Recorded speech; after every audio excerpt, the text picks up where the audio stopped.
आज की कहानी बांझ। 14 साल की उम्र में जब खेलने कूदने की उम्र होती है तब रिश्ता हो गया। उस समय से सभी की लड़कियां 12-13 वर्ष में ही ब्याह की दी जाती थी। शादी का मतलब भी पता नहीं होता था। बस ये सोचकर खुश होते थे कि नए नए कपड़े मिलेंगे। माँ थी नहीं तो पिताजी ने बस जो थोड़ा सा घर का काम काज सिखाया वही आता था।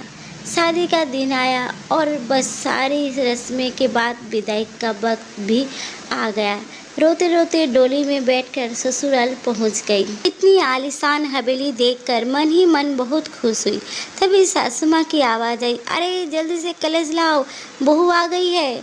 और मैंने घूंघट की आड़ से अपनी सास को देखा। आंखों से एकदम सख्त मिजाज की लग रही थी। मुझे सच मानो थोड़ा सा डर गई। उन्हें देखकर सारी रस्में खत्म होते होते रात हो गई थी। बिस्तर पर लेटते ही नींद आ गई। सुबह सुबह नौकरानी ने आकर जगाया था कि चलो रसोई बनाने की रस्म। खीर बनाई, सबने तारीफ भी की, पर सासू माँ ने कमी निकाल दी। साथ ही साथ दिहाइत भी दी कि अब बचपन छोड़ दो, कुछ काम का सीख लो। 15 दिन बाद मेरी पति को हॉस्टल जाना था क्योंकि वो तब बीए कर रहे थे। खैर अमर भी हॉस्टल चल गए और मैं अकेली रह गई अपनी सास ससुर के साथ। बीच बीच में अमर चिट्ठी लिखते थे। पहले सासू माँ पढ़ती थी, बाद में मेरे पास आती थी। उम्र कम होने की वजह से इतना फर्क नहीं पड़ता था।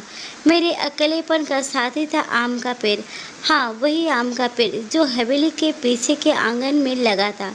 उस आम के पेड़ के नीचे एक कच्ची मिट्टी का कमरा भी बना हुआ था, पर वो पेड़ फल नहीं देता था। ये सारे हवेली वाले उस पेड़ को बांझ कहते थे, पर मुझे ना जाने क्यों उस पेड़ से बहुत प्यार था। जब काम से निवृत्त होकर कुछ फुर्सत के पल मिलते थे तो एक वही पेड़ मेरा साथी होता था। उसको देखते हुए मैं अपनी सारी थकान भूल जाती थी। 2 साल बीत गए और मैं 16 की हो गई। अमर की भी स्नातक की पढ़ाई पूरी हो गई थी। आज अमर वापस आ रहे थे। सासू माँ सुबह से ही तैयारी में लगी हुई थी। खुद ही रसोई में जाकर सारा जायजा ले रही थी।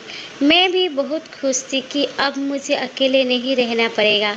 16 श्रृंगार के साथ मैं पूर्ण स्त्री का तरह महसूस कर रही थी।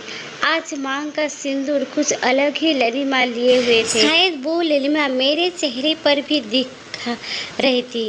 तभी तो मेरी सास ने मुझसे कहा कि जा अपनी नज़र उतार ले, अमर आया है। हवेली की हलचल से पता चल गया था।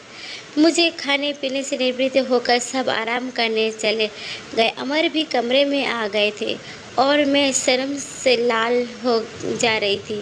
तभी अमर ने मुझे तोहफा दिया, एक सुंदर लाल साड़ी। पर मेरे लिए तो अमर का वापस आना ही सबसे बड़ा तोहफा था। हमने ढेर सारी बातें की जिनमें कुछ शिकायत थी तो कुछ प्यार। समय बीतता गया और 2 साल कैसे बीत गए पता ही नहीं चला। अमर और मैं एक दूसरे के साथ बहुत खुश थे। एक दिन अचानक पता चला कि मेरे पिताजी बहुत बीमार है। अमर मुझे लेकर तुरंत रवाना हो गए। पिताजी मुझे देखकर बहुत खुश हुए, जैसे मेरे लिए ही अपनी सास को रोका हुआ था। और फिर मुझे अमर के हवाले करके वो इस दुनिया से चले गए। भीगी आंखों से पिताजी को विदा किया। अब मेरा सब कुछ अमर और उसके परिवार ही था। समय गुजरता गया और अमर ने लॉ की पढ़ाई पूरी कर ली और अब वो सरकारी वकील कहलाने लगे थे। पर भगवान ने मुझे अभी संतान सुख नहीं दिया था। अभी तो सासू माँ अभी जुबान में बोलती थी, पर धीरे धीरे उन्होंने अपना रुख करवा कर लिया था। अमर बहुत व्यस्त रहते थे, सो वो मेरे पीछे सारा दिन पड़ी रहती थी। धीरे धीरे सारे गांव में ये बात फैल गई कि हवेली की बहू बांझ है। तीर की तरह चुभता था ये सब, पर कुछ कह नहीं पाती थी, सिर्फ आंसुओं से दिल हल्का करती थी। अमर मुझे दिलासा देते थे, पर लोगों का व्यवहार अंदर ही अंदर मुझे खोखला कर देता था। अभी मेरी उम्र ही क्या, सिर्फ 19 साल, और लोगों ने मुझे बांझ बना दिया। बचपन से ही शरीर से दुबली पतली थी मैं। फिर माँ के मरने के बाद ठीक से पालन पोषण भी नहीं हो पाया था। एक दिन अमर जब दोपहर को खाने पर घर आए तो सासू माँ ने फरमान सुना दिया कि अब अमर की दूसरी शादी कराएंगे। उफ, इतना बड़ा धोखा अमर कैसे दे सकता है मुझे? नहीं, ऐसा नहीं हो सकता है। ये बत्ती बुझा दो, मुझे सोना है। अमर, कुछ बात करनी है आपसे। मैं थक गया हूँ धानी, मुझे सोने दो। अमर, क्या आप दूसरी शादी करेंगे? धानी, मैंने कहा ना, सोने दो मुझे, थक गया हूँ। मैं तुम सब लोगों की चीख चीख सुनते सुनते, उधर माँ है और इधर तुम, परेशान हो गया हूँ। मेरा मन करता है मैं आत्महत्या कर लूँ। नहीं अमर, ऐसा मत कीजिए। धानी ने अमर के मुंह पर हाथ रखते हुए कहा, आपके अलावा अब मेरा कौन है? धानी करवट लेकर सारी रात आंसू बहाती रही और जब सुबह उठी तो एक टूटी हुई औरत बनकर, जो मजबूर होकर हर चीज़ से समझौता कर लेती है। सारी रात ये सोचती रही कि शायद अमर ने भी मौन संस्कृति दे दी है दूसरी शादी के लिए, पर उसे ये कहाँ मालूम था कि उसकी माँ ने किस हद तक उसे मजबूर किया है दूसरी शादी करने के लिए। 1 महीने के अंदर ही अमर की दूसरी शादी गेंदा से हो गया। गेंदा अमर की माँ की दूर के रिश्तेदार की बेटी था। धानी, अपना सामान उस पीछे वाले कमरे में रख ले। आज से गेंदा इस कमरे में रहेगी अमर के साथ, सासू माँ ने हाथ नचाते हुए कहा। कैसे छोड़ दूँ ये कमरा? नहीं, ये मेरा कमरा है, जिसे जहाँ जाना है वो जाए। पर फिर ख्याल आया कि जो ब्याह कर इस घर में लाया था, जब वो भी मेरा नहीं है तो ये कमरा कैसे मेरा हो सकता है? ऐसा सोचते हुए आंखों में आंसू का सैलाब उमड़ पड़ा। सिंदूर की डिब्बी और कुछ कपड़े लेकर उस कच्ची मिट्टी कमरे की तरफ बढ़ गए। सामान एक कोने में रखकर खिड़की पर बैठ और उस आम के पेड़ को देखते हुए उसको निहारने लगी। इसे किस्मत कहो कि कुछ और की, आज मेरी हालत भी उस पेड़ की तरह हो गई है। अकेला, बेसहारा, जैसे ये अभी तक अपने अस्तित्व को बचाने में सफल रहा है, क्या मैं इसकी तरह अड़िल और मजबूत रह सकूंगी, या फिर किसी कमज़ोर लता की तरह मुरझा जाऊंगी और अपना अस्तित्व खो दूंगी? नहीं, ऐसा नहीं होगा। मैं मजबूत रहूंगी। जब ये बेजुबान पेड़ सबसे लड़ सकता है तो मैं क्यों नहीं? अपने विचर श्रृंखला से बाहर आते ही मैंने अपने आप को संभाला और हर स्थिति से लड़ने के लिए तैयार किया। दिन गुजरते गए और मैंने घर के कामों में अपने आप को व्यस्त कर लिया। अपनी कटोरी के आसपास खूब सारे पेड़ लगाए और बाकी बचे हुए समय मैंने उन पेड़ों की देखभाल करने लगी। साथ ही उस आम के पेड़ की खास देखभाल करती थी। गेंदा एक सुलझी हुई लड़की है। वो जब भी मुझसे बात करने के लिए आती, मेरी सासू माँ उसे बहाने से बुला लेती। अमर पहले से भी ज़्यादा व्यस्त रहने लगे थे। मुझसे बात तो करते थे, पर एक पछतावा हमेशा उसकी आंखों में दिखता था। शायद मेरी हालत देखकर बुरा लगता था उन्हें, पर माँ के खिलाफ जाने की हिम्मत नहीं जुटा पाते थे। गेंदा के दिन खुशी से गुजर रहे थे और मेरे दिन बस गुजर ही रहे थे, और देखते ही देखते वो दिन भी आ गया जब गेंदा ने खुशखबरी सुना दी कि वो माँ बनने वाली है। पूरी हवेली में त्योहार जैसा माहौल हो गया। सारे नौकरों में तोहफे बांटे जाने लगे। बहुत खुश थी कि चलो अच्छा है, अब घर में एक नया मेहमान आएगा, शायद मेरी ज़िंदगी का सुनापन भी कुछ कम हो जाएगा। गेंदा बहुत कमज़ोर थी और उम्र ही 16 साल थी। उसे बहुत तकलीफ होती थी। अब सासू माँ का आदेश था कि उसकी अच्छे से सेवा किया जाए, जिससे कि उसकी कमज़ोरी दूर हो सके। सारी देखभाल के बाद भी गेंदा का वज़न कुछ खास नहीं बढ़ रहा था। एक दिन चिंतित होते हुए मैंने अमर से कहा भी कि गेंदा को शहर में किसी अच्छी डॉक्टर को दिखा लाओ, पर सासू माँ ने ये कहकर मना कर दिया कि हमारे बच्चे घर पर हुए हैं और अमर की वही पुरानी आदत कि अपनी माँ के खिलाफ वो जा नहीं सकते थे। एक दिन गेंदा की तबीयत कुछ खराब होने लगी। उसकी सांस बहुत फूल रही थी। घबरा कर मैंने गांव के वैद्य जी को बुलवाया भेजा। फिर वैद्य जी ने आकर कुछ दवाइयाँ दी और खून की कमी बताई। और अब मैंने अमर को ये सब बताया तो सासू माँ ने मुझे गेंदा से दूर रहने का आदेश दे दिया। ये कहकर कि एक बाँस की छाया भी नहीं पड़नी गेंदा पर। खैर मुझे गेंदा से दूर कर दिया गया और मैं फिर से अपनी कोठरी में अकेली सारा दिन बंद रहने लगी, या ये कहूँ कि अंदर ही अंदर मैं खुद भी डर गई थी कि कहीं सचमुच मेरी वजह से गेंदा को कुछ न हो जाए। कुछ दिन बाद रात में नौकरों का शोर शराबा सुन के मैं आंगन की तरफ भागी। देखा तो गेंदा के प्रसव का समय आ गया था।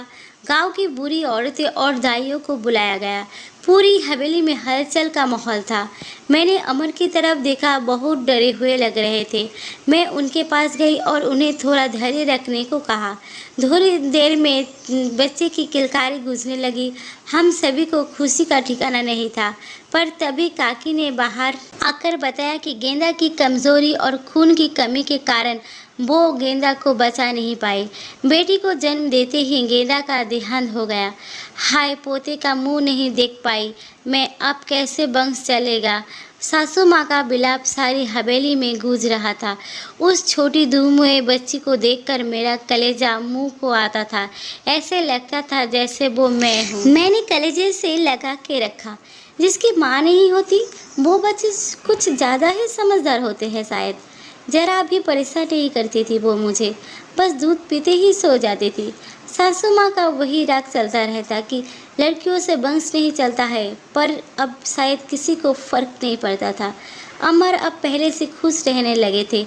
ऑफिस से आते ही मेरे कमरे में आते और गुड़िया को खिलाते। मुझे भी अमर को खुश देखकर अच्छा लगता था। साल बीत चुका था, गेंदा को गए हुए और गुड़िया को आए हुए।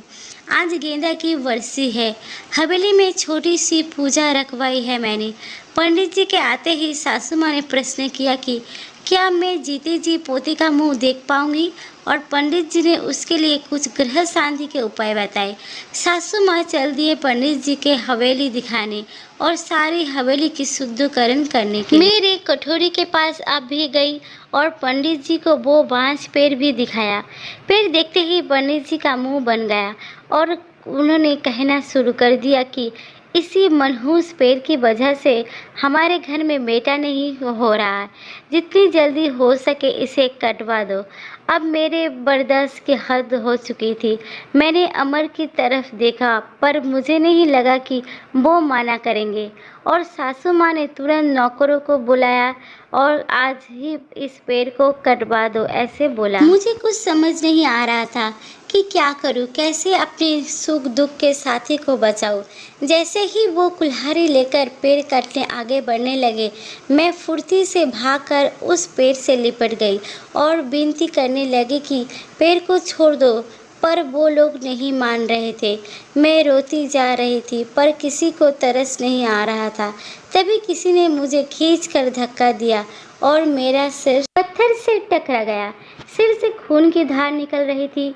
ये देखकर अमर से रहा नहीं गया और उन्होंने सबको वहाँ से हटा दिया और तुरंत मुझे अस्पताल ले गए।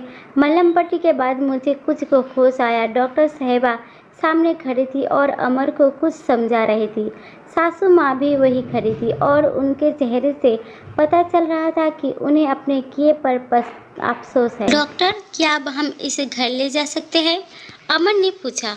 हाँ, अब आप इन्हें ले जा सकते हैं, पर ख्याल रखिएगा कि अब ऐसा दोबारा ना हो, क्योंकि ऐसी हालत में ऐसे गिरना ठीक नहीं होता है। ऐसी हालत? क्या हुआ है इसे? अमर ने घबराते हुए डॉक्टर से पूछा। अरे, आप लोगों को नहीं पता? अभी ये माँ बनने वाली है, तो इनका अच्छे से ख्याल रखिएगा। ये सुनकर किसी को भी यकीन नहीं हुआ। सब बस एक दूसरे को देखते जा रहे थे और मैं तो बिल्कुल यकीन नहीं कर पा रही थी। सासू माँ की आंखों में पछतावे के आंसू थे।